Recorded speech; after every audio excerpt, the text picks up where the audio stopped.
Si tu veux te lancer dans l'agriculture, fais le nécessaire et décide-toi à te lancer dans ce domaine. Quelles sont les étapes importantes à suivre pour réussir dans le domaine avicole?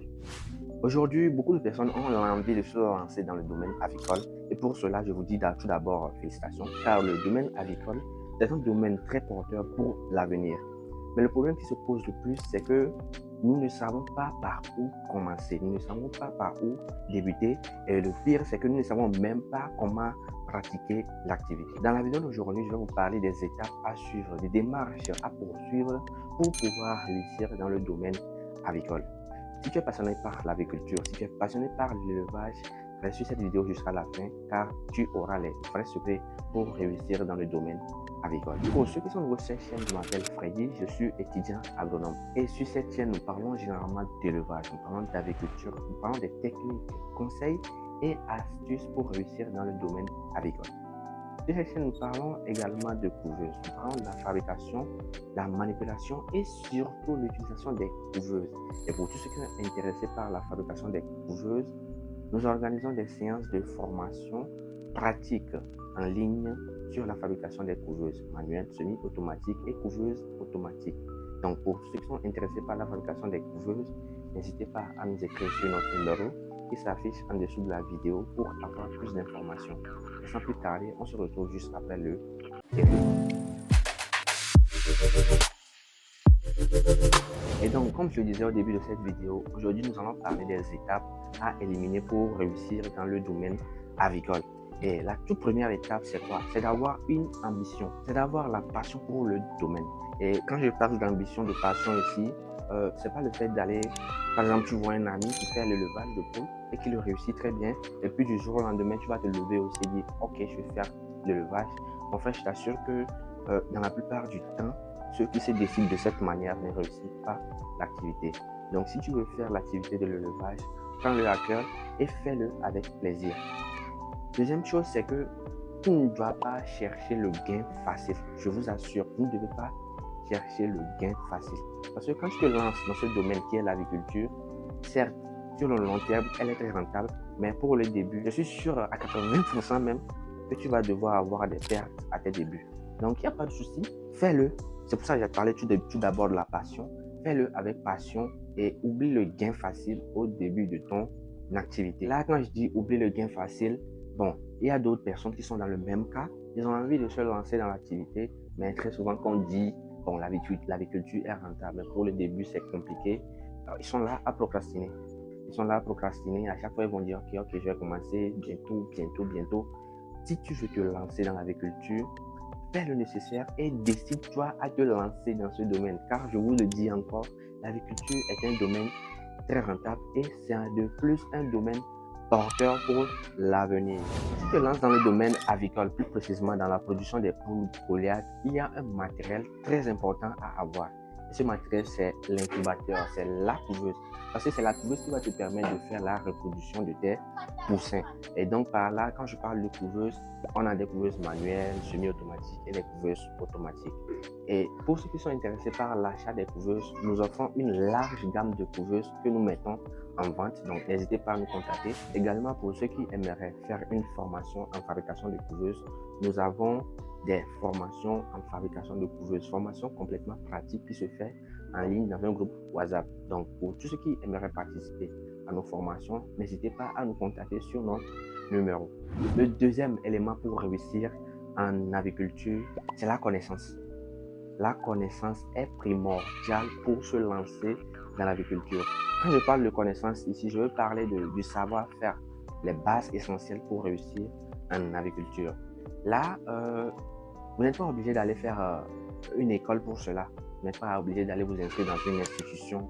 Si vous avez les moyens, vous pouvez le faire. Mais si vous n'avez pas les moyens, vous pouvez suivre une petite formation pour commencer petit. Ou soit vous pouvez faire un petit stage dans une ferme avicole. Si je parle de stage là, vous n'êtes pas obligé aussi d'écrire des documents, avoir un CV, avoir des diplômes, non. Vous voyez un fermier qui fait le type d'élevage que vous voulez, par exemple l'élevage des poules goliaths. Il est sur sa ferme. Ce que tu vas faire, c'est que tu prends un jour de la semaine, par exemple le mardi, disons le lundi, tu te laves, tu t'habilles correctement, tu vas dans la ferme, tu t'approches du gérant de la ferme, tu le salues poliment, et tu lui dis que tu as la passion de faire cette activité. Tu as l'envie de faire cette activité, mais tu n'as pas les bases essentielles et que tu aimerais bien faire un stage dans leur ferme. Et je vous assure que si vous proposez de cette manière au gérant d'une ferme, je vous assure que le gérant aura une difficulté à refuser. Parce que de un, ta présence sur la ferme sera une main-d'œuvre gratuite pour le gérant. Ça, disons-le, sera une main-d'œuvre gratuite pour le gérant. Et de deux, le gérant aura l'occasion de partager le minimum de connaissances qu'il a avec une autre personne. Et bon, par là, si vous ne trouvez même pas de stage, c'est pas grave. Vous pouvez vous acheter une petite formation. Il y a plusieurs formations en ligne ou que ce soit présentiel qui vous aideront largement à débuter dans l'activité de l'aviculture. Un point aussi à soulever, c'est que la connaissance n'a pas de prix. Mettez-vous cette phrase dans la tête avant de vous lancer dans l'agriculture. La connaissance n'a pas de prix. Ce qui veut dire que si tu trouves la formation et que tu vois que cette formation serait intéressante, oublie le prix. Prends la formation et fais-le avec le cœur. Et je t'assure que avec le temps, tu vas réussir ton activité. Le troisième élément pour réussir en agriculture, c'est quoi? C'est l'expérimentation. Quand je parle d'expérimentation ici, c'est différent de la connaissance. Ça veut dire que, bon, tu es déjà passionné, tu as déjà l'envie, tu as déjà fait ta formation, tu as déjà fait ton stage. Maintenant, tu ne dois pas te lever du jour au lendemain et te décider, je vais faire 1000 pôles. Non, ça se fait pas. C'est un piège à éviter dans ces débuts.